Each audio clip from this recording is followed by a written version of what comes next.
Hi everyone, welcome to Business Studies class by Don Bosco PU College Chitradurga.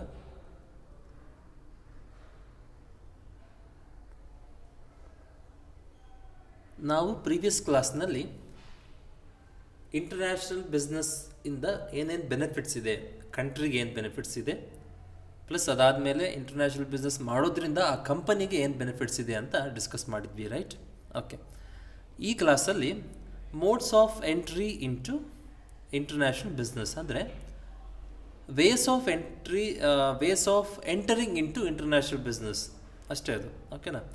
Modes of entry into international business ಅಂದರೆ ways of entry into international business ಅಂತಲೂ ಕರಿಬೋದು. ಅಂದರೆ ಏನೇನು ದಾರಿಗಳಿದ್ದಾವೆ international ಬಿಸ್ನೆಸ್ನ entry ಆಗೋದಕ್ಕೆ, ಅಂದರೆ international ಬಿಸ್ನೆಸ್ನ entry ಆಗೋದಕ್ಕೆ ಏನೇನು ದಾರಿಗಳಿದ್ದಾವೆ ಅಂತ ನೋಡ್ತಾ ಹೋಗೋಣ.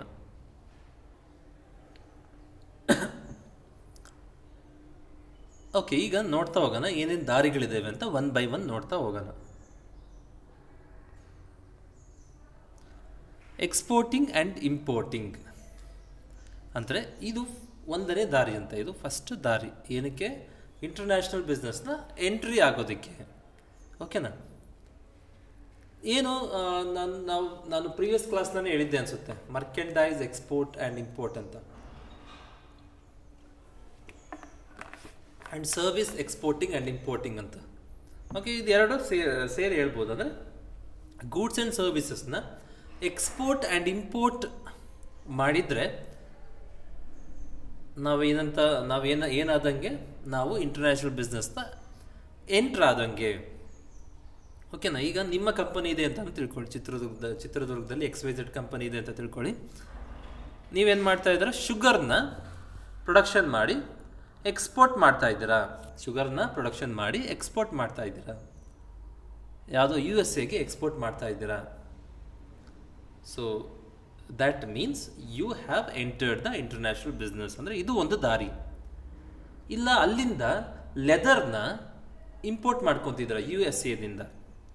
ಚಿತ್ರದುರ್ಗದಲ್ಲಿ ನೀವು XYZ ಅಂತ ಶೂ ಕಂಪನಿ ಇಟ್ಟಿದ್ದೀರಾ, USA ಅದಕ್ಕೆ ಲೆದರ್ನ ಇಂಪೋರ್ಟ್ ಮಾಡ್ಕೊತಿದ್ದೀರಾ. ಇಲ್ಲ ಯಾವುದೊಂದು ಕೆಲವೊಂದು ಅಡ್ವಾನ್ಸ್ಡ್ ಮಷಿನರೀಸ್ನ ಇಂಪೋರ್ಟ್ ಮಾಡ್ಕೊತಿದ್ದೀರಾ ಪ್ರೊಡಕ್ಷನ್ಗೆ. ಸೊ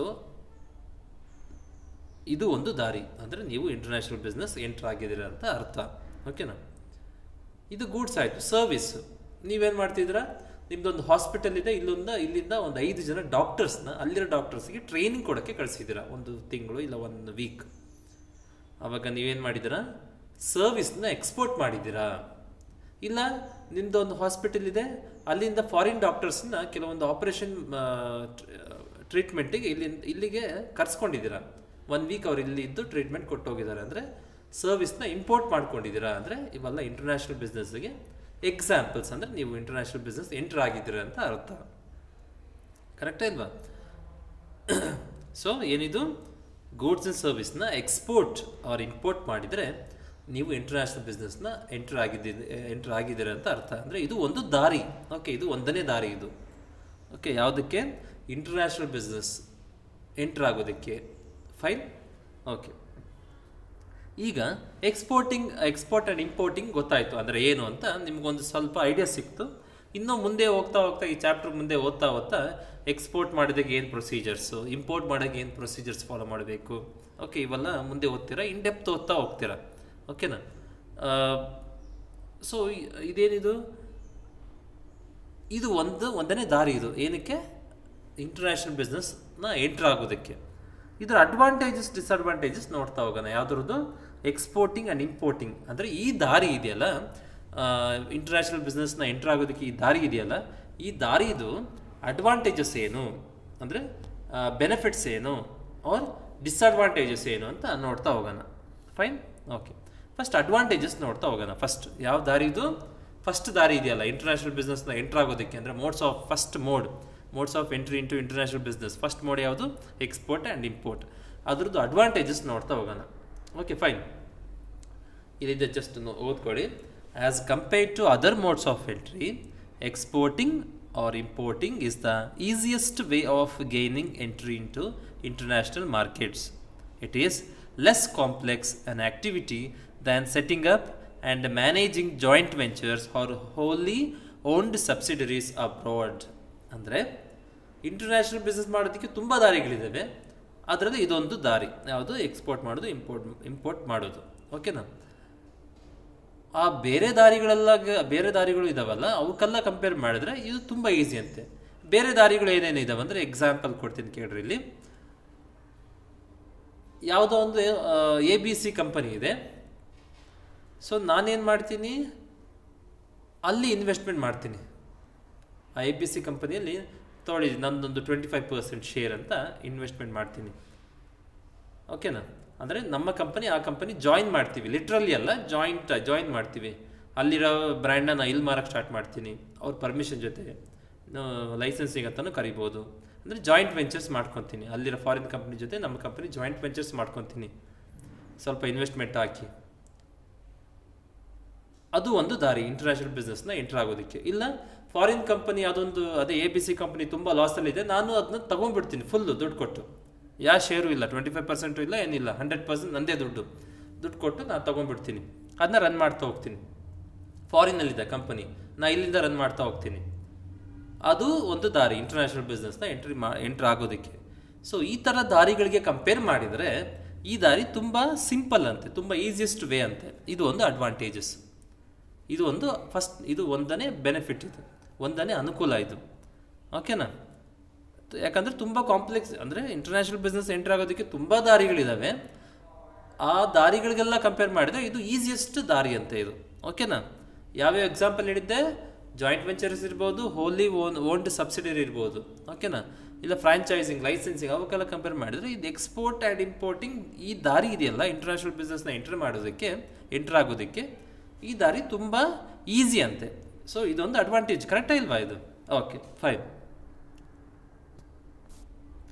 ಎರಡನೇದು, exporting importing is less involving in the sense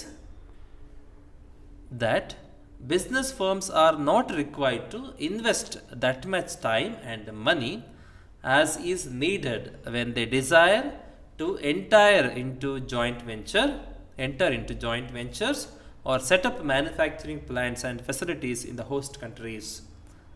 ಅಂದರೆ ಹೋಸ್ಟ್ ಕಂಟ್ರೀಸ್ ಅಂದರೆ ನಮ್ಮ ಫಾರಿನ್ ಕಂಟ್ರೀಸ್. ನಾವು ಇಂಟರ್ನ್ಯಾಷನಲ್ ಬಿಸ್ನೆಸ್ ಮಾಡ್ತಾ ಇದ್ದೀವಿ ಅಂದರೆ ಇದು ಹೋಮ್ ಕಂಟ್ರಿ, ಅದು ಫಾರಿನ್ ಕಂಟ್ರಿ. ವ್ಯತ್ಯಾಸ ಗೊತ್ತಾ? ಇವಾಗ ನೀವು ಇಲ್ಲಿದ್ದೀರಾ, XYZ ಕಂಪನಿ ಇಲ್ಲಿದೆ, ನಾವು ಇಲ್ಲಿ ಬಿಸ್ನೆಸ್ ಮಾಡ್ತಾ ಇದ್ದೀವಿ, ಇಲ್ಲಿಂದ ಎಕ್ಸ್ಪೋರ್ಟ್ ಮಾಡ್ತಾ ಇದ್ದೀವಿ, ಇದು ನಮಗೆ ಹೋಮ್ ಕಂಟ್ರಿ. ಹೋಸ್ಟ್ ಕಂಟ್ರಿ ಅಂದರೆ ನೀವು ಎಲ್ಲಿ ಎಕ್ಸ್ಪೋರ್ಟ್ ಮಾಡ್ತಾ ಇದ್ದೀರಾ ಅದು. USA ಎಕ್ಸ್ಪೋರ್ಟ್ ಮಾಡ್ತಾ ಇದ್ದೀರಾ ಶುಗರ್ನ, ಅದು ಹೋಸ್ಟ್ ಕಂಟ್ರಿ. ನೆನ್ಪಿಟ್ಕೊಳ್ರಿ, ಹೋಸ್ಟ್ ಅಂದರೆ ಏನು, ಹೋಮ್ ಅಂದರೆ ಏನು. ಓಕೆನಾ? ಇದು ನಮಗೆ, ನಾವು ಇಲ್ಲಿಂದ ಇಂಟರ್ನ್ಯಾಷನಲ್ ಬಿಸ್ನೆಸ್ ಮಾಡ್ತಾ ಇದ್ದೀವಿ ಅಂದರೆ ಇದು ನಮಗೆ ಹೋಮ್ ಕಂಟ್ರಿ. ಎಲ್ಲಿಗೆ ನಾವು ಎಕ್ಸ್ಪೋರ್ಟ್ ಮಾಡ್ತಾ ಇದ್ದೀವಿ, USA ಶುಗರ್ನ ಎಕ್ಸ್ಪೋರ್ಟ್ ಮಾಡ್ತಾ ಇದ್ದೀವಿ, ಅದು ಹೋಸ್ಟ್ ಕಂಟ್ರಿ. ಓಕೆನಾ? ಓಕೆ, ಈಗ ಇದು ಹೇಳ್ರಿ, ಇದು ಸೇಮ್ ಮತ್ತೆ ಜಾಯಿಂಟ್ ವೆಂಚರ್ಸ್ ಕಂಪೇರ್ ಮಾಡಿದರೆ. ಜಾಯಿಂಟ್ ವೆಂಚರ್ಸ್ ಅಂದರೆ ನೀವು ಯಾವುದೋ ಒಂದು ಫಾರಿನ್ ಕಂಪನಿಯಲ್ಲಿ ಸ್ವಲ್ಪ ಇನ್ವೆಸ್ಟ್ಮೆಂಟ್ ಮಾಡ್ತೀರಾ, ಅಲ್ಲಿರೋ ಪ್ರಾಡಕ್ಟ್ನ ಇಲ್ಲಿ ಮಾರೋದು, ಇಲ್ಲಿರೋ ಪ್ರಾಡಕ್ಟ್ನ ಅಲ್ಲಿ ಮಾರೋದು, ಅಂದರೆ ಎರಡು ಕಂಪನಿ ಆಲ್ಮೋಸ್ಟ್ ಜಾಯಿನ್ ಮಾಡ್ತೀರಾ. ಓಕೆನಾ? ಅದು ಜಾಯಿಂಟ್ ವೆಂಚರ್ಸ್. ಇಲ್ಲ ಹೋಲಿ ಓನ್ಡ್ ಸಬ್ಸಿಡರೀಸ್. ಓಕೆನಾ? ಅಂದರೆ ಅಲ್ಲೇ ನಿಮ್ಮ ಹೊಸ ಬ್ರ್ಯಾಂಚ್ ಓಪನ್ ಮಾಡಿ ಅಲ್ಲೇ plant and machineries, furniture and fittings, labours ಎಲ್ಲ ಸೆಟಪ್ ಮಾಡೋದು ಫಾರಿನ್ನಲ್ಲಿ. ಓಕೆನಾ? ಅಂದರೆ ಹೋಸ್ಟ್ ಕಂಟ್ರೀಸ್, ಫಾರಿನ್ ಕಂಟ್ರಿನಲ್ಲಿ. ಈ ಎರಡು ದಾರಿ ಕಂಪೇರ್ ಮಾಡಿದರೆ ಇಲ್ಲಿ ಇನ್ವೆಸ್ಟ್ಮೆಂಟ್ ತುಂಬ ಕಮ್ಮಿ ಅಂತೆ. ಅಂದರೆ ಒಂದೇ ಬೆನಿಫಿಟ್ ಏನು, ಈ ಬೇರೆ ದಾರಿಗಳೆಲ್ಲ ಕಂಪೇರ್ ಮಾಡಿದರೆ ತುಂಬ ಈಸಿಯೆಸ್ಟ್ ವೇ ಅಂತೆ. ಎರಡನೇದು ಇನ್ವೆಸ್ಟ್ಮೆಂಟ್ ಕಮ್ಮಿ ಅಂತೆ ಬೇರೆ ದಾರಿಗಳಿಗೆಲ್ಲ, ಯಾವುದು ಜಾಯಿಂಟ್ ವೆಂಚರ್ಸ್, ಹೋಲಿ ಓನ್ಡ್ ಸಬ್ಸಿಡರೀಸ್ಗೆಲ್ಲ ಕಂಪೇರ್ ಮಾಡಿದರೆ ಇಲ್ಲಿ ಇನ್ವೆಸ್ಟ್ಮೆಂಟ್ ತುಂಬ ಕಮ್ಮಿ ಅಂತೆ. ಇಲ್ಲಿ you got the point, right? Okay, fine. ಒಂದನೇದು ತುಂಬ ಈಸಿಯೆಸ್ಟ್ ವೇ, ಎರಡನೇದು ಇನ್ವೆಸ್ಟ್ಮೆಂಟ್ ತುಂಬ ಕಮ್ಮಿ.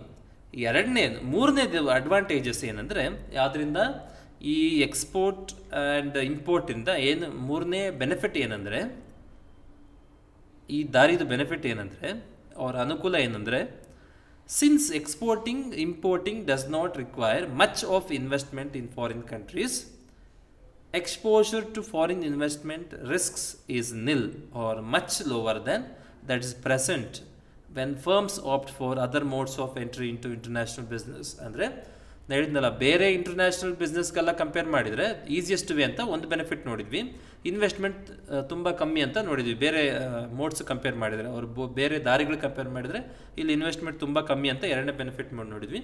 ಮೂರನೇ ಬೆನಿಫಿಟ್ ಸೇಮ್, ರಿಸ್ಕ್ ತುಂಬ ಕಮ್ಮಿ ಅಂತ. ಇಲ್ಲಿ ಯಾಕೆ ರಿಸ್ಕ್ ತುಂಬ ಕಮ್ಮಿ? ಎರಡನೇ ಪಾಯಿಂಟಿಗೆ ಲಿಂಕ್ ಆಗಿದೆ. ಎರಡನೇ ಪಾಯಿಂಟಲ್ಲಿ ಏನಂತ ಹೇಳಿದೆ ನಾನು, ಬೆನಿಫಿಟಲ್ಲಿ ಇನ್ವೆಸ್ಟ್ಮೆಂಟ್ ತುಂಬ ಕಮ್ಮಿ. ಕರೆಕ್ಟೇ ಇಲ್ವಾ? ಇನ್ವೆಸ್ಟ್ಮೆಂಟ್ ತುಂಬ ಕಮ್ಮಿ ಇದ್ದರೆ ರಿಸ್ಕು ತುಂಬ ಕಮ್ಮಿ ಇರುತ್ತೆ. ಇನ್ವೆಸ್ಟ್ಮೆಂಟ್ ಇವಾಗ ನೀವು 1 ಲಕ್ಷ ಇನ್ವೆಸ್ಟ್ಮೆಂಟ್ ಮಾಡಿದ್ದೀರಾ, 1 ಕೋಟಿ ಲಾಸ್ ಆಗುತ್ತಾ? ಇಲ್ಲ ತಾನೆ. 1 ಲಕ್ಷ ಇನ್ವೆಸ್ಟ್ಮೆಂಟ್ ಮಾಡಿದರೆ ಮ್ಯಾಕ್ಸಿಮಮ್ ಅಂದರೆ 1 ಲಕ್ಷನೇ ಲಾಸ್ ಆಗುತ್ತೆ ನಿಮಗೆ. ಸೊ ಇನ್ವೆಸ್ಟ್ಮೆಂಟ್ ಕಮ್ಮಿ ಇದ್ದರೆ ರಿಸ್ಕ್ ಕಮ್ಮಿ, ಲಾಸ್ ಕಮ್ಮಿ. ಕರೆಕ್ಟೇ ಇಲ್ವಾ? ಸೊ ಇದು ಮೂರನೇ ಬೆನಿಫಿಟ್. ಇದು ಬೇರೆ ದಾರಿಗಳೆಲ್ಲ ಕಂಪೇರ್ ಮಾಡಿದರೆ ಈಸಿಯೆಸ್ಟ್ ವೇ, ಇನ್ವೆಸ್ಟ್ಮೆಂಟ್ ಕಮ್ಮಿ, ಲಾಸ್ ಕಮ್ಮಿ. ಯಾಕಂದರೆ ಇನ್ವೆಸ್ಟ್ಮೆಂಟ್ ಕಮ್ಮಿ, ಅದಕ್ಕೆ ಲಾಸ್ ಕಮ್ಮಿ. ಓಕೆ, ನೆಕ್ಸ್ಟ್ ಲಿಮಿಟೇಷನ್ಸ್ ನೋಡೋಣ. ಅಂದರೆ ಈ ದಾರಿ ಇದೆಯಲ್ಲ, exporting and importing, international business enter ಆಗೋಕ್ಕೆ ಈ ದಾರಿ ಇದೆಯಲ್ಲ, ಈ ದಾರಿದು ಡಿಸ್ಅಡ್ವಾಂಟೇಜಸ್ ನೋಡ್ತಾ ಹೋಗೋಣ, ಅನಾನುಕೂಲಗಳು ನೋಡ್ತಾ ಹೋಗೋಣ. Okay, since the goods physically move from one country to another, exporting importing involves additional packaging, transportation and insurance costs. Especially in the case of heavy items, transportation costs alone become an inhibiting factor to their exports and imports. ಅಂದರೆ ಇದು export and import ಅಂದರೆ ಏನು? Goods ಏನಾಗುತ್ತೆ, physical ಆಗಿ move ಆಗುತ್ತೆ. Correct ಅಲ್ವಾ? Export ಅಂದರೆ ಇಂಡಿಯಾದಿಂದ ಎಕ್ಸಾಂಪಲ್ USA ಗೆ ಮೂವ್ ಆಗುತ್ತೆ ಫಿಸಿಕಲ್ ಆಗಿ. ಇಂಪೋರ್ಟ್ ಅಂದರೆ USA ಎಕ್ಸಾಂಪಲ್ ಹೇಳ್ತಿರೋದು, USA ಇಂಡಿಯಾಗೆ ಮೂವ್ ಆಗುತ್ತೆ ಫಿಸಿಕಲ್ ಆಗಿ. ಕರೆಕ್ಟ್ ಅಲ್ವಾ? ಓಕೆ, ಈಗ ಎಕ್ಸ್ಪೋರ್ಟೇ ತಗೊಳ್ರಿ, ಇಲ್ಲಿಂದ ಫಿಸಿಕಲ್ ಆಗಿ ಮೂವ್ ಆಗುತ್ತೆ. ಟ್ರಾನ್ಸ್ಪೋರ್ಟೇಷನ್, ಪ್ಯಾಕಿಂಗ್ ಮಾಡಬೇಕಾಗುತ್ತೆ. ಕರೆಕ್ಟ್ ಇಲ್ವಾ? ಈ ಪ್ರೈಮರಿ ಪ್ಯಾಕಿಂಗ್ ಅಂತ ಇರುತ್ತೆ. ಪ್ರೈಮರಿ ಪ್ಯಾಕಿಂಗ್ ಅಂದರೆ ಈ ಏನಿರುತ್ತೆ, ಇಮ್ಮಿಡಿಯೇಟ್ ಪ್ಯಾಕಿಂಗ್ ಇರುತ್ತೆ. ಅಂದರೆ ಪೇಸ್ಟ್ ಮೇಲೆ ಒಂದು ರ್ಯಾಪರ್ ಇರುತ್ತೆ. ಕರೆಕ್ಟ್ ಅಲ್ವಾ? ಪೇಸ್ಟ್ ಇಮ್ಮಿಡಿಯೇಟ್ ಪ್ರಾಡಕ್ಟ್ ಮೇಲೆ ಇರುತ್ತೆ, ಅದು ಪ್ರೈಮರಿ ಪ್ಯಾಕಿಂಗ್. ಸೆಕೆಂಡರಿ ಪ್ಯಾಕಿಂಗ್ ಅಂದರೆ ಪೇಸ್ಟ್ ಮೇಲೆ ಬಾಕ್ಸ್, ಕೋಲ್ಗೇಟ್ ಬಾಕ್ಸ್ ಅಂತ ಇರುತ್ತೆ, ಅದು. ಟ್ರಾನ್ಸ್ಪೋರ್ಟೇಷನ್ ಪ್ಯಾಕ್ ಅಂದರೆ ಮೂರನೇದು, ನಾವು ಶಿಫ್ಟ್ ಮಾಡಬೇಕಾದ್ರೆ ದೊಡ್ಡ ಪ್ಯಾಕ್ ಅಲ್ಲ, ಅಂದರೆ ಲೀಕೇಜ್, ಬ್ರೇಕೇಜ್, ಸ್ಪಾಯ್ಲೇಜ್ ಆಗಬಾರ್ದು ಅಂತ ಒಂದು ಮೂರನೇ ಪ್ಯಾಕ್ ಮಾಡ್ತೀವಿ. ಓಕೆನಾ? ಅದು ಟ್ರಾನ್ಸ್ಪೋರ್ಟೇಷನ್ ಪ್ಯಾಕ್ ಅಂತಾರೆ. ಸೊ ಪ್ಯಾಕಿಂಗ್ ಮಾಡೋದಾಗಿರ್ಬೋದು, ಟ್ರಾನ್ಸ್ಪೋರ್ಟೇಷನ್ ಮಾಡೋದಾಗಿರ್ಬೋದು, ಮತ್ತು ಟ್ರಾನ್ಸ್ಪೋರ್ಟೇಷನ್ ಮಾಡಬೇಕಾದ್ರೆ ಹಾಳಾದರೆ ನಮಗೆ ಲಾಸ್ನ ಕಾಂಪನ್ಸೇಟ್ ಮಾಡೋದಕ್ಕೆ ಇನ್ಶೂರೆನ್ಸ್ ಮಾಡಿಸ್ತೀವಿ, ಇನ್ಶೂರೆನ್ಸ್ ಆಗಿರ್ಬೋದು. ಸೊ ಇವೆಲ್ಲ ಎಕ್ಸ್ಟ್ರಾ ನಮಗೆ ದುಡ್ಡು ಸ್ಪೆಂಡ್ ಆಗುತ್ತಂತೆ. ಸೊ ಇವೆಲ್ಲ ನಮಗೆ ಎಕ್ಸ್ಟ್ರಾ ಖರ್ಚುಗಳು. ಸೊ ಇದೊಂದು ಡಿಸ್ಅಡ್ವಾಂಟೇಜಸ್. ಓಕೆನಾ? ಏನಿದೆ ಡಿಸ್ಅಡ್ವಾಂಟೇಜ್ ಅಂದರೆ ಈ ದಾರಿಯಲ್ಲಿ ನಮಗೆ ಎಕ್ಸ್ಟ್ರಾ ಖರ್ಚುಗಳು ಜಾಸ್ತಿ ಅಂತ ಹೇಳ್ತಾರೆ. ಎಲ್ಲೋದ್ರೂ, ಯಾವ ದಾರಿಯಲ್ಲೋದ್ರೂ ಡಿಸ್ಅಡ್ವಾಂಟೇಜಸ್ ಇದ್ದೇ ಇರುತ್ತೆ, ಬಟ್ ಪರ್ಸೆಂಟೇಜ್ ಕಮ್ಮಿ ಯಾವುದಿದೆ ಅಂತ ನೋಡಬೇಕಾಗುತ್ತೆ. ಇಲ್ಲಿ ಈ ಎಕ್ಸ್ಪೋರ್ಟ್ ಆ್ಯಂಡ್ ಇಂಪೋರ್ಟಲ್ಲಿ 98% ಅಡ್ವಾಂಟೇಜ್ ಇದ್ದರೆ ಒಂದು 2% ಡಿಸ್ಅಡ್ವಾಂಟೇಜ್ ಇದ್ದೇ ಇರುತ್ತೆ. ನಾವು ಆ 2% ಬಗ್ಗೆನೇ ಮಾತಾಡ್ತಿದ್ವಿ. Okay, fine.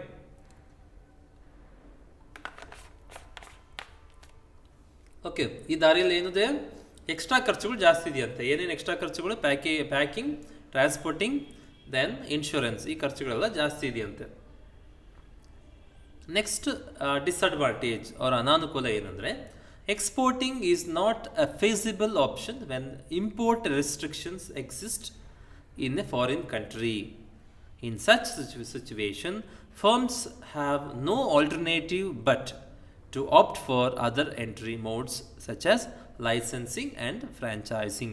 ಅಂದರೆ ಈ ದಾರಿ ಇದೆಯಲ್ಲ, ಎಕ್ಸ್ಪೋರ್ಟಿಂಗ್ ಆ್ಯಂಡ್ ಇಂಪೋರ್ಟಿಂಗ್, ಈ ದಾರಿ ಎರಡನೇ ಡಿಸ್ಅಡ್ವಾಂಟೇಜ್ ಏನಂದರೆ, ಈ ದಾರಿ ಯೂಸ್ ಆಗಲ್ಲಂತೆ ಯಾವಾಗ ನಮ್ಮ ಹೋಸ್ಟ್ ಕಂಟ್ರಿ ಇದೆಯಲ್ಲ, ಅಂದರೆ ಫಾರಿನ್ ಕಂಟ್ರಿ, ನಾವೆಲ್ಲಿ ಎಕ್ಸ್ಪೋರ್ಟ್ ಮಾಡಬೇಕಂತಿದ್ದೀವಿ ಆ ಕಂಟ್ರಿಯಲ್ಲಿ ಇಂಪೋರ್ಟ್ ರಿಸ್ಟ್ರಿಕ್ಷನ್ಸ್ ಅಂತ ಹಾಕ್ಬಿಟ್ರೆ ಆ ಕಂಟ್ರಿಯಲ್ಲಿ ನಾವು ಇಲ್ಲಿಂದ ಎಕ್ಸ್ಪೋರ್ಟ್ ಮಾಡೋಕ್ಕಾಗೋದಿಲ್ಲ, ಅಂದರೆ ಅವ್ರು ತರಿಸ್ಕೊಳ್ಳಲ್ಲ. ಕರೆಕ್ಟೇ ಇಲ್ವಾ? ಈಗ ಫಾರ್ ಎಕ್ಸಾಂಪಲ್ ಇಲ್ಲಿ ಚೈನಾದಲ್ಲಿ ಇಂಪೋರ್ಟ್ ರಿಸ್ಟ್ರಿಕ್ಷನ್ಸ್ ಹಾಕಿದ್ರು ಅಂತ ತಿಳ್ಕೊಳ್ಳಿ. ನಾವಿಲ್ಲಿ ಹಾಕಿದ್ವು ಅಂತ ಹೇಳಿ ಅವರು ಇಂಪೋರ್ಟ್ ರಿಸ್ಟ್ರಿಕ್ಷನ್ಸ್ ಹಾಕಿದ್ರು ಅಂದರೆ ನಮ್ಮ ಪ್ರಾಡಕ್ಟ್ನ ಆಮದು ಮಾಡ್ಕೋಬಾರ್ದು ಅಂತ ರಿಸ್ಟ್ರಿಕ್ಷನ್ ಹಾಕಿದ್ರು ಅಂತ ತಿಳ್ಕೊಳ್ಳಿ ಚೈನಾದಲ್ಲಿ. ಅವಾಗ ನಾವು ಇಲ್ಲಿಂದ ಎಕ್ಸ್ಪೋರ್ಟ್ ಮಾಡೋಕ್ಕಾಗುತ್ತಾ? ಇಲ್ಲ. ಕರೆಕ್ಟೇ ಇಲ್ವಾ? ಸೊ ಆ ಥರ ಇದ್ದಾಗ ಎರಡನೇ ದಾರಿ ನಮ್ಗೆ ಯೂಸ್ಲೆಸ್. ಇದು ಯಾವುದು ಎರಡನೇ ದಾರಿ? Exporting and importing. Okay, fine. ಮೂರನೇದೇನು? Export firms basically operate from their home country. They produce in the home country and then ship the goods to foreign countries. Except a few visits made by the executives of export firms to foreign countries to promote their products. The export firms in general do not have much contact with the foreign markets. ಅಂದರೆ ನಾವಿಲ್ಲಿ export ಮಾಡ್ತಾ ಇದ್ದೀವಿ ಅಂತ ತಿಳ್ಕೊಳ್ಳಿ ಶುಗರ್ನ, ಕರೆಕ್ಟೇ ಇಲ್ವಾ? ನಾವಿಲ್ಲಿ export ಮಾಡಬೇಕಾದ್ರೆ ಎಲ್ಲಿ ಪ್ರೊಡಕ್ಷನ್ ಮಾಡ್ತೀವಿ? ಇಲ್ಲಿ ನಮ್ಮ ಕಂಟ್ರಿನಲ್ಲೇ ಪ್ರೊಡಕ್ಷನ್ ಮಾಡ್ತೀವಿ. ಪ್ರೊಡಕ್ಷನ್ ಮಾಡಿ ನಾವು ಎಕ್ಸ್ಪೋರ್ಟ್ ಮಾಡ್ತೀವಿ. ನಾವು ಪದೇ ಪದೇ ಎಕ್ಸ್ಪೋರ್ಟ್ ಮಾಡಿದಾಗಲ್ಲ ನಾವು ಫಾರಿನ್ ಕಂಟ್ರೀಸ್ಗೆ ಹೋಗ್ತೀವ? ಇಲ್ಲ, ಯಾವಾಗಲೂ ಒಂದ್ಸರಿ ಹೋಗಿ ಬರ್ತೀವಿ, ರೇರ್ ಕೇಸಸ್ನಲ್ಲಿ, ಕರೆಕ್ಟೇ ಅಲ್ವಾ? ಆವಾಗ ನಮಗೆ ಅಲ್ಲಿರೋ ಮಾರ್ಕೆಟ್ ಎನ್ವೈರ್ಮೆಂಟ್ ಗೊತ್ತಿರೋದಿಲ್ಲ, ಅಲ್ಲಿರೋ ಡಿಮ್ಯಾಂಡ್ ನಮ್ಗೆ ಗೊತ್ತಾಗೋದಿಲ್ಲ, ನಮ್ಮ ಪ್ರಾಡಕ್ಟಿಗೆ ಮತ್ತೆ ಡಿಮ್ಯಾಂಡ್ ಜಾಸ್ತಿ ಮಾಡೋ ಅವಕಾಶನೂ ಸಿಗೋದಿಲ್ಲ, ಕರೆಕ್ಟೇ ಇಲ್ವಾ? ಅದೇ ನಾವು ರೆಗ್ಯುಲರಾಗಿ ಹೋಗ್ತಿದ್ರೆ ಅಲ್ಲಿರೋ ಮಾರ್ಕೆಟ್ ಎನ್ವೈರ್ಮೆಂಟ್ ನಮ್ಗೆ ಗೊತ್ತಾಗುತ್ತೆ, ಅದ್ರ ಪ್ರಕಾರ ಮತ್ತೆ ನಮ್ಮ ಪ್ರೊಡಕ್ಷನ್ನ ಇಂಪ್ರೂವ್ ಮಾಡ್ಕೋಬೋದು, ಆ ಕ್ವಾಲಿಟಿನ ಜಾಸ್ತಿ ಮಾಡ್ಕೋಬೋದು, ಆ ಫೀಚರ್ಸ್ನ ಆ್ಯಡ್ ಮಾಡ್ಬೋದು, ಮತ್ತು ಪದೇ ಪದೇ ಹೋಗ್ತಿದ್ರೆ ನಮ್ಮ ಪ್ರಾಡಕ್ಟಿಗೆ ಅಡ್ವರ್ಟೈಸ್ಮೆಂಟ್ ಆದರೂ ಕೊಡ್ಬೋದು, ಕರೆಕ್ಟೇ ಇಲ್ವಾ? ಬಟ್ ನಾವು ಇಲ್ಲಿ ಪದೇ ಪದೇ ಹೋಗಲ್ಲ. ಯಾವಾಗಲೂ ಒಂದ್ಸರಿ ರೇರ್ ಕೇಸಸ್ನಲ್ಲಿ ನಾವು ಇಲ್ಲೇ ಪ್ರೊಡಕ್ಷನ್ ಮಾಡ್ತೀವಿ, ಇಲ್ಲಿಂದ ಜಸ್ಟ್ ಕಳಿಸ್ತೀವಿ. ಸೊ ಆ ಥರ ಕೇಸಸ್ನಲ್ಲಿ ಇಂಪೋರ್ಟ್ ಆ್ಯಂಡ್ ಎಕ್ಸ್ಪೋರ್ಟ್ ಏನಾಗಲ್ಲ, ಯೂಸ್ ಆಗಲ್ಲ ಅಂತೆ. ಓಕೆನಾ? ಅಂದರೆ ಅಷ್ಟು ಯೂಸ್ ಆಗಲ್ಲ, ಅಷ್ಟು ಪ್ರಾಫಿಟಬಲ್ ಆಗಲ್ಲ ಅಂತ ಹೇಳ್ತಾರೆ. ಇದು ಒಂದು ಡಿಸ್ಅಡ್ವಾಂಟೇಜಸ್. ಓಕೆನಾ? ನೆಕ್ಸ್ಟ್ ದಾರಿ ಏನಂದರೆ ಕಾಂಟ್ರಾಕ್ಟ್ ಮ್ಯಾನುಫ್ಯಾಕ್ಚರಿಂಗ್. ನೆಕ್ಸ್ಟ್ ದಾರಿ ಏನು? Contract manufacturing. ಒಂದನೇ ಆಯಿತು, ಒಂದನೇ ಮೋಡ್ ಆಯಿತು. ಯಾವುದು? Exporting and importing. ಏನಕ್ಕೆ ಒಂದನೇ ದಾರಿ? ಏನಕ್ಕೆ? ಇಂಟರ್ನ್ಯಾಷನಲ್ ಬಿಸ್ನೆಸ್ನ ಎಂಟರ್ ಆಗೋದಕ್ಕೆ. ಎರಡನೇ ದಾರಿ ಯಾವುದು? Modes of entry into international business ಬಗ್ಗೆ ನಾವು ಡಿಸ್ಕಸ್ ಮಾಡ್ತಾ ಇದ್ದೀವಿ. ಅಂದರೆ ದಾರಿ ಏನೇನಿದ್ದಾವೆ ಅಂತ ನೋಡ್ತಾ ಇದ್ದೀವಿ ಇಂಟರ್ನ್ಯಾಷನಲ್ ಬಿಸ್ನೆಸ್ ಒಳಗೆ ಎಂಟರ್ ಆಗೋದಕ್ಕೆ. ಒಂದನೇ ದಾರಿ ಯಾವುದು? ಎಕ್ಸ್ಪೋರ್ಟ್ ಆ್ಯಂಡ್ ಇಂಪೋರ್ಟ್ ಆಯಿತು. ಎರಡನೇ ದಾರಿ ಯಾವುದು? Contract manufacturing. ಏನಿದು ಕಾಂಟ್ರಾಕ್ಟ್ ಮ್ಯಾನುಫ್ಯಾಕ್ಚರಿಂಗ್ ಅಂದರೆ ಸಿಂಪಲ್ ಆಗಿ ಹೇಳ್ತೀನಿ ಕೇಳಿಲ್ಲಿ. ಈಗ ಇಲ್ಲೇ XYZ ಕಂಪನಿ ಇದೆ ಚಿತ್ರದುರ್ಗದಲ್ಲಿ, ಅಲ್ಲಿ US ABC ಕಂಪನಿ ಇದೆ. ಅವ್ರು ಏನು ಮಾಡ್ತಾರೆ, ಈ XYZ ಕಂಪನಿಗೆ ಕಾಂಟ್ರಾಕ್ಟ್ ಕೊಡ್ತಾರೆ. ಓಕೆನಾ? ಕಾಂಟ್ರಾಕ್ಟ್ ಕೊಡ್ತಾರೆ. ಏನಂತ ಕಾಂಟ್ರಾಕ್ಟ್ ಕೊಡ್ತಾರೆ ನೋಡಿ, ನಾವು ನಿಮಗೆ ಲೇಬರ್ಸ್ಗೆ, ದೆನ್ ಮಷಿನರೀಸ್ಗೆ ಎಲ್ಲದಕ್ಕೂ ದುಡ್ಡು ಕೊಡ್ತೀವಿ, ರಾ ಮೆಟೀರಿಯಲ್ ತರೋದಕ್ಕೆ ಎಲ್ಲದಕ್ಕೂ ದುಡ್ಡು ಕೊಡ್ತೀವಿ. ನೀವೇನು ಮಾಡಬೇಕು, ನಾವು ಹೇಳಿರೋ ಪ್ರಕಾರ ಪ್ರಾಡಕ್ಟ್ಸ್ನ ರೆಡಿ ಮಾಡಿ, ನಾವು ಹೇಳಿರೋ ಡಿಸೈನ್ನಲ್ಲಿ, ನಾವು ಹೇಳಿರೋ ಕ್ವಾಂಟಿಟಿಯಲ್ಲಿ, ನಾವು ಹೇಳಿರೋ ಕ್ವಾಲಿಟಿಯಲ್ಲಿ ರೆಡಿ ಮಾಡಿ ನಮಗೆ ಎಕ್ಸ್ಪೋರ್ಟ್ ಮಾಡಬೇಕು ಅಂತ ಕಾಂಟ್ರಾಕ್ಟ್ ಕೊಡ್ತಾರೆ ಅಷ್ಟೇ. ಗೊತ್ತಾಯ್ತಾ? ಈಗ ಶೂ ತಗೊಳ್ರಿ, ಫಾರ್ ಎಕ್ಸಾಂಪಲ್ XYZ ಅಂತ ಇಂಡಿಯಾದಲ್ಲಿ ಚಿತ್ರದುರ್ಗದಲ್ಲಿ ಕಂಪನಿ ಇದೆ. USA ಕಾಂಟ್ರಾಕ್ಟ್ ಕೊಡ್ತಾರೆ ನಮಗೆ. ಓಕೆನಾ? ಏನಂತ ನೋಡಿ, ನಮಗೆ ಎವ್ರಿ ಮಂತ್ ನಮಗೆ 10,000 ಶೂಸ್ ಪ್ರೊಡಕ್ಷನ್ ಮಾಡಬೇಕು. ಅದಕ್ಕೆ ಲೆದರ್ ಬಂದ್ಬಿಟ್ಟು, ರಾ ಮೆಟೀರಿಯಲ್ಸು, ಮಷಿನರೀಸು ಮತ್ತು ಇನ್ವೆಸ್ಟ್ಮೆಂಟ್ ಎಲ್ಲ ನಾವೇ ಕೊಡ್ತೀವಿ. ನೀವೇನು ಮಾಡಬೇಕು ಅಂದರೆ ಓವರಾಲ್ ಇನ್ವೆಸ್ಟ್ಮೆಂಟ್ ನಾವು ಕೊಡ್ತೀವಿ, ನಿಮ್ಗೆ ಆರ್ಡರ್ಸ್ ಕೊಡ್ತೀವಿ. ನೀವೇನು ಮಾಡಬೇಕು, ನಾವು ಹೇಳಿರೋ ಡಿಸೈನ್ನಲ್ಲಿ, ನಾವು ಹೇಳಿರೋ ಕ್ವಾಲಿಟಿಯಲ್ಲಿ, ನಾವು ಹೇಳಿರೋ ಕ್ವಾಂಟಿಟಿಯಲ್ಲಿ ಪ್ರೊಡಕ್ಷನ್ ಮಾಡಿ ನಮಗೆ ಎಕ್ಸ್ಪೋರ್ಟ್ ಮಾಡಬೇಕಪ್ಪ. ಓಕೆನಾ?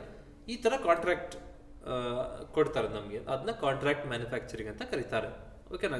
ಕ್ಲಿಯರ್ ಗೊತ್ತಾಯ್ತಾ? ಈಗ ಏನಿಲ್ಲ, ಜಸ್ಟ್ ನಾವು ಒಂದು ಅಗ್ರಿಮೆಂಟ್ ಮಾಡ್ಕೊತೀವಿ ಯಾವುದೋ ಒಂದು ಫಾರಿನ್ ಕಂಟ್ರಿಯಲ್ಲಿರೋ ಕಂಪನಿ ಜೊತೆಗೆ. ಆ ಕಂಪನಿ ಹೇಳಿರೋ ಪ್ರಾಡಕ್ಟ್ನ ಬ್ರ್ಯಾಂಡ್, ಅವ್ರು ಹೇಳಿರೋ ಬ್ರ್ಯಾಂಡ್ ಹಾಕ್ಕೊಟ್ಟು, ಅವ್ರು ಹೇಳಿರೋ ಕ್ವಾಲಿಟಿಯಲ್ಲಿ, ಅವ್ರು ಹೇಳಿರೋ ಡಿಸೈನ್, ಅವ್ರು ಹೇಳಿರೋ ಶೇಪ್, ಅವ್ರು ಹೇಳಿರೋ ಕಲರ್ ಏನೇ ಹೇಳಿರ್ತಾರೆ ಅದೇ ಥರ ಪ್ರೊಡಕ್ಷನ್ ಮಾಡಿ ನಾವು ಎಕ್ಸ್ಪೋರ್ಟ್ ಮಾಡ್ತೀವಿ, ದುಡ್ಡು ಇಸ್ಕೊಳ್ತೀವಿ. ಅದನ್ನ ಕಾಂಟ್ರಾಕ್ಟ್ ಮ್ಯಾನುಫ್ಯಾಕ್ಚರಿಂಗ್ ಅಂತ ಕರೀತಾರೆ. ಓಕೆನಾ? ಈ ಕಾಂಟ್ರಾಕ್ಟ್ ಮ್ಯಾನುಫ್ಯಾಕ್ಚರಿಂಗ್ ಮಾಡಿದರೆ ಇದು ಒಂದು ದಾರಿ, ನಾವು ಇಂಟರ್ನ್ಯಾಷನಲ್ ಬಿಸ್ನೆಸ್ ಎಂಟ್ರಿ ಆಗಿದ್ದೀವಿ ಅಂತ ಅರ್ಥ. ಈ ದಾರಿದು ಅಡ್ವಾಂಟೇಜಸ್, ಡಿಸ್ಅಡ್ವಾಂಟೇಜಸ್ ನೋಡ್ತಾ ಹೋಗೋಣ, ಏನೇನು ಬೆನಿಫಿಟ್ಸ್ ಇದೆ ಅಂತ. ಹೇಗೆ ಎಕ್ಸ್ಪೋರ್ಟ್ ಆ್ಯಂಡ್ ಇಂಪೋರ್ಟಿಂಗ್ ನೋಡಿದ್ವಿ ಅದೇ ಥರ ಇದ್ರದ್ದು. ಓಕೆನಾ? ಒಂದನೇದು, ಇಲ್ಲಿ contract manufacturing permits the international firms to get the goods produced on a large scale without requiring investment in the setting of production facilities. These firms make use of the production facilities already existing in the foreign countries. ಅಂದರೆ ಇಲ್ಲಿ ಏನಾಗುತ್ತೆ ಅಂದರೆ, ನಾನು ಹೇಳ್ತೀನಲ್ಲ, ಮೀನಿಂಗಲ್ಲಿ ಹೇಳಿರೋ ಪ್ರಕಾರ ಇಲ್ಲಿ investment ತುಂಬ ಕಮ್ಮಿ. ಒಂದೊಂದ್ಸರಿ ಇನ್ವೆಸ್ಟ್ಮೆಂಟ್ ಇರುತ್ತೆ, ಇಲ್ಲ ಇನ್ವೆಸ್ಟ್ಮೆಂಟಲ್ಲಿ ಅವರೇ ಕೊಟ್ಬಿಡ್ತಾರೆ ನಮಗೆ. ಓಕೆನಾ? ಯಾಕಂದರೆ ಅವರೇ ಕಾಂಟ್ರಾಕ್ಟ್ ಕೊಡೋದು. ಸೊ ಇಲ್ಲಿ ಇನ್ವೆಸ್ಟ್ಮೆಂಟ್ ತುಂಬ ಕಮ್ಮಿ, ಇಲ್ಲಾಂದರೆ ಇನ್ವೆಸ್ಟ್ಮೆಂಟ್ ನಿಲ್ಲಿರುತ್ತೆ. ಇಲ್ಲಿ ಎಲ್ಲ ಫೆಸಿಲಿಟಿನ ಅವರೇ ಒದಗಿಸ್ಕೊಡ್ತಾರೆ, ಇನ್ವೆಸ್ಟ್ಮೆಂಟು ಅವರೇ ಕೊಡ್ತಾರೆ. ನಾವೇನು ಮಾಡಬೇಕು, ಲೇಬರ್ಸ್ನ ಅಡ್ಜಸ್ಟ್ ಮಾಡಿಕೊಂಡು ಅವ್ರು ಹೇಳಿರೋ ಪ್ರಾಡಕ್ಟ್ನ, ಅವ್ರು ಹೇಳಿರೋ ಕ್ವಾಲಿಟಿಯಲ್ಲಿ, ಅವ್ರು ಹೇಳಿರೋ ಫೀಚರ್ಸ್ ಎಲ್ಲ ಹಾಕಿ, ಅವ್ರು ಹೇಳಿರೋ ಪ್ರಕಾರ ನಾವು ಪ್ರೊಡಕ್ಷನ್ ಮಾಡಿ ಕಳಿಸ್ಬೇಕು. ಕರೆಕ್ಟ್ ಅಲ್ವಾ? ಇದು ಒಂದು ಅಡ್ವಾಂಟೇಜಸ್. ಇನ್ವೆಸ್ಟ್ಮೆಂಟ್ ಇಲ್ಲ ಅಂದರೆ ಅದೊಂದು ಅಡ್ವಾಂಟೇಜಸ್, ಕರೆಕ್ಟ್ ಅಲ್ವಾ? ಇಲ್ಲ ಇದ್ರೂ ತುಂಬ ಕಮ್ಮಿ ಇರುತ್ತೆ. ಎರಡನೇ ಅಡ್ವಾಂಟೇಜಸ್ ಏನಂದರೆ, ಎರಡನೇ ಅಡ್ವಾಂಟೇಜ್ ಏನಂದರೆ, since there is no little investment in the foreign countries, there is hardly any investment risk involved in the foreign countries. ಅಂದರೆ ಒಂದನೇದು ಇನ್ವೆಸ್ಟ್ಮೆಂಟ್ ಇಲ್ಲ, ಇದ್ರೂ ತುಂಬ ಕಮ್ಮಿ. ಎರಡನೇದು ರಿಸ್ಕ್ ತುಂಬ ಕಮ್ಮಿ ಅಂತೆ. ಸೇಮ್ ಎಕ್ಸ್ಪೋರ್ಟ್ ಆ್ಯಂಡ್ ಇಂಪೋರ್ಟ್ ಅಲ್ಲಿ ನೋಡ್ದಂಗೆ ಇಲ್ಲೂ ಅಷ್ಟೇ. ಅಂದರೆ ಲಾಸ್ ಕಮ್ಮಿ, ಕರೆಕ್ಟೇ ಇಲ್ವಾ? ನಾವು 1 ಲಕ್ಷ ಇನ್ವೆಸ್ಟ್ಮೆಂಟ್ ಮಾಡಿದರೆ ನನಗೆ ಮ್ಯಾಕ್ಸಿಮಮ್ ಅಂದರೆ ಎಷ್ಟು ಲಾಸ್ ಆಗ್ಬೋದು? 1 ಲಕ್ಷನೇ. 1 ಕೋಟಿ 2 ಲಕ್ಷ 3 ಲಕ್ಷ ಲಾಸ್ ಆಗುತ್ತಾ? ಕರೆಕ್ಟ್ ಇಲ್ಲ ತಾನೆ? ಸೊ ಇನ್ವೆಸ್ಟ್ಮೆಂಟು ಇಲ್ಲ ಅಂದರೆ ರಿಸ್ಕು ಇಲ್ಲ, ಇನ್ವೆಸ್ಟ್ಮೆಂಟ್ ತುಂಬ ಕಮ್ಮಿ ಅಂದರೆ ರಿಸ್ಕ್ ತುಂಬ ಕಮ್ಮಿ. ಸೊ ಇಲ್ಲಿ ಕಾಂಟ್ರಾಕ್ಟ್ ಮ್ಯಾನುಫ್ಯಾಕ್ಚರಿಂಗಲ್ಲಿ ಎರಡೇ, ಇನ್ವೆಸ್ಟ್ಮೆಂಟ್ ಇರೋದಿಲ್ಲ, ಇಲ್ಲಿ ಇದ್ರೂ ತುಂಬ ಕಮ್ಮಿ ಇರುತ್ತೆ. ಸೊ ಇಲ್ಲಿ ರಿಸ್ಕ್ ಇರೋದಿಲ್ಲ, ಇದ್ರೂ ತುಂಬ ಕಮ್ಮಿ ಅಂದರೆ ಲಾಸ್, ಕರೆಕ್ಟೇ ಇಲ್ವಾ? ಓಕೆ. ಮೂರನೇ ಅಡ್ವಾಂಟೇಜಸ್, ಅವರು ಮೂರನೇ ಅನುಕೂಲ ಏನಂತ ನೋಡಿದರೆ, contract manufacturing also gives an advantage to the international company of getting products manufactured or assembled at a lower cost, especially if the local producers happen to be situated in the countries which have lower material and labor costs. ಅಂದರೆ ಇದು ಯಾರಿಗೆ benefit ಅಂದರೆ, ಯಾವ ಕಂಟ್ರಿಗೆ ನಮಗೆ contract ಕೊಡ್ತಾರೆ ಅವರಿಗೆ. ಈಗ U S A ನಮಗೆ ಕಾಂಟ್ರಾಕ್ಟ್ ಕೊಟ್ಟಿದೆ ಅಂತ ತಿಳ್ಕೊಳ್ಳಿ. ಇದು ಮೂರನೇ ಬೆನಿಫಿಟ್ ಏನಂದರೆ, ಯು ಎಸ್ ಎಗೆ ಬೆನಿಫಿಟ್ ಇದು, ಓಕೆನಾ? ಯು ಎಸ್ ಎಗೆ ಬೆನಿಫಿಟ್ ಇದು, ಕರೆಕ್ಟ್ ಅಲ್ವಾ?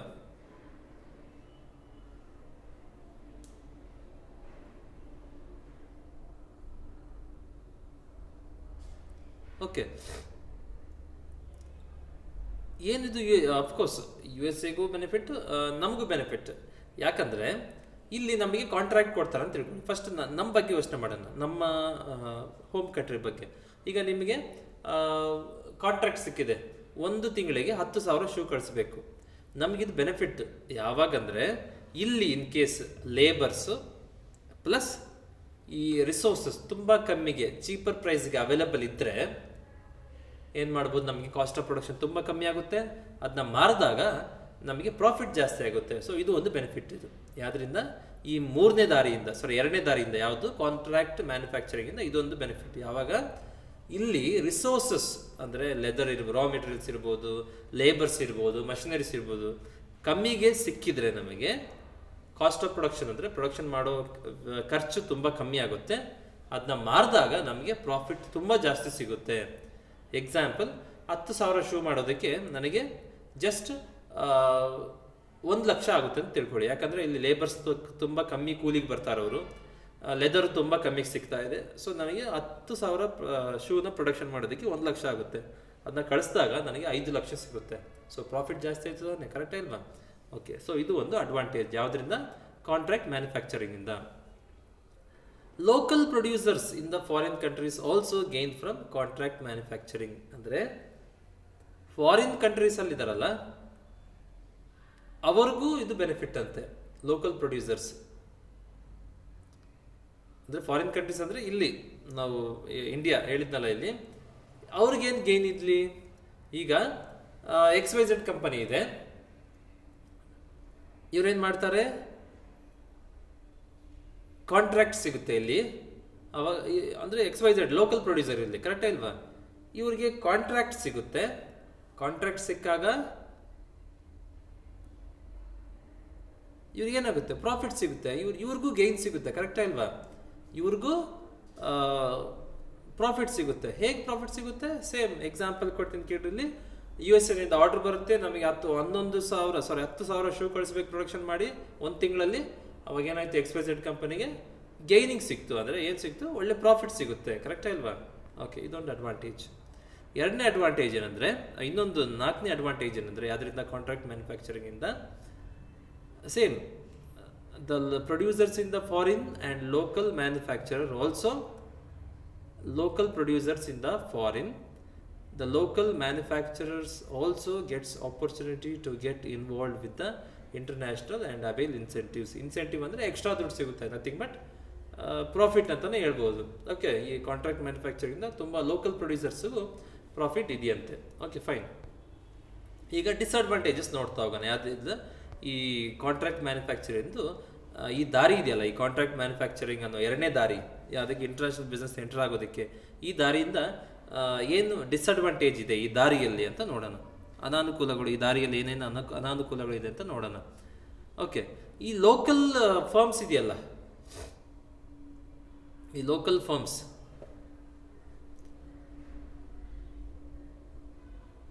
ಈಗ ನೀವು ಕಾಂಟ್ರಾಕ್ಟ್ ಮ್ಯಾನುಫ್ಯಾಕ್ಚರಿಂಗ್ ಕೊಟ್ಟಿದ್ರ ಅಂತ ತಿಳ್ಕೊಳ್ಳಿ. ಈ ಫಾರಿನ್ ಕಂಟ್ರಿಯಲ್ಲಿ ಯಾವುದೋ ಒಂದು ಕಂಪನಿಗೆ ನಮಗೆ 10,000 ಶೂ ಪ್ರೊಡಕ್ಷನ್ ಮಾಡಿಕೊಡ್ರಿ ಅಂತ ಕಾಂಟ್ರಾಕ್ಟ್ ಕೊಟ್ಟಿದ್ದೀರಾ. ಕಾಂಟ್ರಾಕ್ಟ್ ತಗೊಂಡ್ರು ನೀವು ಇಂಟರ್ನ್ಯಾಷನಲ್ ಬಿಸ್ನೆಸ್ ಎಂಟ್ರಿ ಆದಂಗೆ, ಕಾಂಟ್ರಾಕ್ಟ್ ಬೇರೆಯವ್ರಿಗೆ ಕೊಟ್ಟರು ನೀವು ಇಂಟರ್ನ್ಯಾಷನಲ್ ಬಿಸ್ನೆಸ್ ಎಂಟ್ರಿ ಆದಂಗೆ. You got the point right? ಎರಡು ದಾರಿ ಇದೆ. ಕಾಂಟ್ರಾಕ್ಟ್ ನೀವು ಕೊಟ್ಟರು ನೀವು ಇಂಟರ್ನ್ಯಾಷನಲ್ ಬಿಸ್ನೆಸ್ ಮಾಡ್ದಂಗೆ, ತಗೊಂಡ್ರು ಇಂಟರ್ನ್ಯಾಷನಲ್ ಬಿಸ್ನೆಸ್ ಮಾಡ್ದಂಗೆ. You got the point right? Okay, ಇಲ್ಲಿ ನಾವು ಕಾಂಟ್ರಾಕ್ಟ್ ಕೊಟ್ಟಿದ್ದೀವಿ ಅಂತ ಅಸ್ಯೂಮ್ ಮಾಡೋಣ. ಯಾವಾಗ ಕಾಂಟ್ರಾಕ್ಟ್ ಕೊಡ್ತೀವಿ ಅಲ್ಲಿರೋ ಲೋಕಲ್ ಪ್ರೊಡ್ಯೂಸರ್ಸ್ ಏನು ಮಾಡ್ಬೋದು, ನೀವು ಕೊಟ್ಟಿರೋ ಡಿಸೈನ್, ನೀವು ಕೊಟ್ಟಿರೋ ಕ್ವಾಲಿಟಿ, ನೀವು ಹೇಳಿರೋ ಸ್ಟ್ಯಾಂಡರ್ಡ್ ಫಾಲೋ ಮಾಡದೇ ಇದ್ದಾಗ ಕ್ವಾಲಿಟಿ ಪ್ರಾಬ್ಲಮ್ ಬಂದ್ಬಿಡುತ್ತೆ. ಆವಾಗ ಇಲ್ಲಿ ಆ ಪ್ರಾಡಕ್ಟ್ಸು ಸೇಲ್ ಆಗಲ್ಲ, ಆವಾಗ ನಿಮ್ಗೆ ಲಾಸ್ ಆಗುತ್ತೆ. ನೀವು 10,000 ಶೂ ಆರ್ಡರ್ ಕೊಟ್ಟಿರ್ತೀರ ಅಲ್ಲಿ USA, ಆವಾಗ ನೀವು ಇಂಟರ್ನ್ಯಾಷನಲ್ ಬಿಸ್ನೆಸ್ ಎಂಟ್ರ್ ಆದಂಗೆ, ಕರೆಕ್ಟ್ ಇಲ್ವಾ? ಅಲ್ಲಿರೋ ಲೋಕಲ್ ಪ್ರೊಡ್ಯೂಸರ್ಸು ನೀವು ಹೇಳಿರೋ ಕ್ವಾಲಿಟಿ ಸ್ಟ್ಯಾಂಡರ್ಡ್ ಮೇಂಟೈನ್ ಮಾಡೋದಿಲ್ಲ ಅಂತ ತಿಳ್ಕೊಳ್ಳಿ. ಆವಾಗ ಆ ಪ್ರಾಡಕ್ಟ್ಸ್ ಇಲ್ಲಿ ಸೇಲ್ ಆಗೋದಿಲ್ಲ, ಆವಾಗ ನಿಮ್ಗೆ ಲಾಸ್, ಕರೆಕ್ಟ್ ಇಲ್ವಾ? ಇದು ಒಂದು ಡಿಸ್ಅಡ್ವಾಂಟೇಜ್. ಎರಡನೇ ಡಿಸ್ಅಡ್ವಾಂಟೇಜ್ ಈ ಕಾಂಟ್ರಾಕ್ಟ್ ಮ್ಯಾನುಫ್ಯಾಕ್ಚರಿಂಗ್ ಅನ್ನೋ ದಾರಿಯಲ್ಲಿ ಏನಂದರೆ, local manufacturer in the foreign country loses his control over the manufacturing process because goods are produced strictly as per the term and specification of the contract. ಅಂದರೆ ಇವಾಗ ನೀವು contract ತಗೊಂಡಿದ್ದೀರಾ ಅಂತ ತಿಳ್ಕೊಳ್ಳಿ. ಫಸ್ಟ್ನೇದು contract ಕೊಟ್ಟಾಗ ಏನು ಪ್ರಾಬ್ಲಮ್ ಆಗುತ್ತೆ ಅಂತ ಹೇಳಿದೆ. ಅಲ್ಲಿರೋ ಲೋಕಲ್ ಪ್ರೊಡ್ಯೂಸರ್ಸು ನಿಮ್ಮ ಕ್ವಾಲಿಟಿನ ಮೇಂಟೈನ್ ಮಾಡದೆ ಹೋದಾಗ ಅದು ಸೇಲ್ ಆಗೋದಿಲ್ಲ, ಕರೆಕ್ಟಾ ಇಲ್ವಾ? ಅವಾಗ ಏನಾಗುತ್ತೆ, ಸೇಲ್ ಆಗದೆ ಹೋಗ್ಬೋದು. ಇದು ಕಾಂಟ್ರಾಕ್ಟ್ ತಗೊಂಡಾಗ ನೀವೇನು ಮಾಡಬೇಕಾಗುತ್ತೆ, ನಿಮ್ಮ ಸ್ವಂತ ಇನಿಷಿಯೇಟಿವ್ ಎಲ್ಲ ಯೂಸ್ ಮಾಡಿ ಪ್ರೊಡಕ್ಷನ್ ಮಾಡೋಕ್ಕಾಗುತ್ತಾ? ಇಲ್ಲ. ಅಲ್ಲೇನು US ಏನು ಅವರು ನಮ್ಗೆ ಗೈಡೆನ್ಸ್ ಕೊಟ್ಟಿದ್ದಾರೆ, ನಮಗೆ ಈ ಕಲರೇ ಬೇಕು, ಈ ಕ್ವಾಲಿಟಿನೇ ಬೇಕು, ಕರೆಕ್ಟಾ ಇಲ್ವಾ? ಈ ಕ್ವಾಂಟಿಟಿನೇ ಬೇಕು ಅಂತ ಎಲ್ಲ ಇನ್ಸ್ಟ್ರಕ್ಷನ್ಸ್ ಕೊಟ್ಟಿದ್ದು ನಮಗೆ ಕಾಂಟ್ರಾಕ್ಟ್ ಕೊಟ್ಟಿರ್ತಾರೆ. ನಾವು ಅದ್ರ ಪ್ರಕಾರನೇ ಹೋಗಬೇಕು. ನಮ್ಮ ಇನಿಷಿಯೇಟಿವ್, ನಮ್ಮ ಕ್ರಿಯೇಟಿವಿಟಿ ಯೂಸ್ ಮಾಡೋಕ್ಕೆ ಆಗೋದಿಲ್ಲ ಇಲ್ಲಿ. ಸೊ ಇದು ಒಂದು ಡಿಸ್ಅಡ್ವಾಂಟೇಜ್. Okay, fine. ಓಕೆ, ಇಷ್ಟು ಈ ಸೆಷನಲ್ಲಿ ನಾವೇನು ಕಲ್ತಿದ್ವಿ, 2 ದಾರಿಗಳು ಕಲ್ತಿದ್ವಿ. ತುಂಬ ದಾರಿಗಳಿದ್ದಾವೆ, ಅದರಲ್ಲಿ 2 ದಾರಿ ಯಾವುದು, export and import, contract manufacturing. ಈ ಎರಡನ್ನು ಮೀನಿಂಗ್ ಕಲ್ತೀವಿ, ಅಡ್ವಾಂಟೇಜಸ್ ಆ್ಯಂಡ್ ಡಿಸ್ಅಡ್ವಾಂಟೇಜಸ್ಸನ್ನು ಕಲ್ತೀವಿ. Okay, thank you. We shall continue the next concepts in the next class. Thank you.